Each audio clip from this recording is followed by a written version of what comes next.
చూడకబోతున్నవో అలసుగా చూస్తున్నావో ఈ సొమ్మేమన్నడిగిన్నా సోకుల పడుతున్నవో సొమ్మ సిల్లిపోతావో నీ ఎంట తిరుగుతున్ననని అలసైపోతున్ననా నువ్వే కావాలనొస్తే నన్నే కాదంటవా పిల్లగా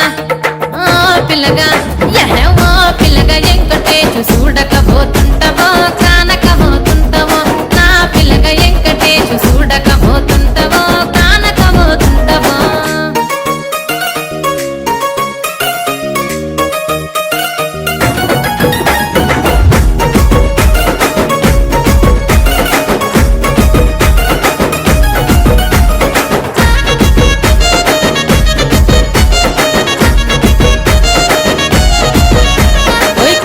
కాటుక వెడితే కన్యాకుమారిని నా కళ్ళు చూడపోతివి బొమ్మల నడుమ బొట్టు వెడితే పల్లెతనంగా